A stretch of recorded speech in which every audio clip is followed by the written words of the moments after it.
আমাদের ভাগ্য নির্ধারণ হয় কোন রাতে? শবে কদর বলছে এলাকার মানুষ, সারা দেশে মানুষ তো জানে শবে বরাত। আমাদের ভাগ্য নির্ধারণ হয় শবে বরাতে না শবে কদরে? মাশাআল্লাহ, এলাকার মানুষটা সঠিকটা জানেন, বোঝা গেল।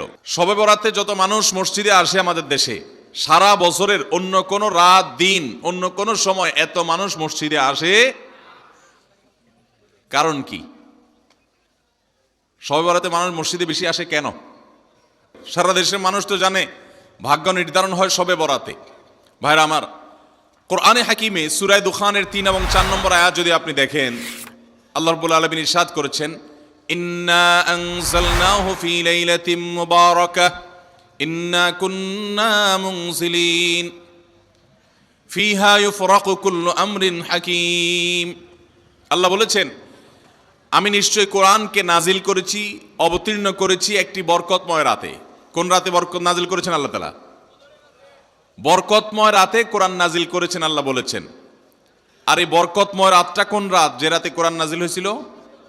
শবে কদর। কোনো সন্দেহ আছে? কারণ কোরআনের আরেক আয়াত বলছে, ইন্না আনজালনাহু ফি লাইলাতিল কদর, আমি কোরআনকে নাজিল করেছি যে রাতে, সেটা হলো লাইলাতুল কদরে। তাহলে লাইলাতুল কদরে আল্লাহ কোরআন নাজিল করেছেন, আর সূরা দুখানে বলেছেন আমি একটি বরকতময় রাতে কোরআন নাজিল করেছি। তাহলে এখানে বরকতময় রাত বলতে যে লাইলাতুল কদরকে বোঝানো হয়েছে, সেটা দিনের আলোর মতো পরিষ্কার, ঠিক না বলেন?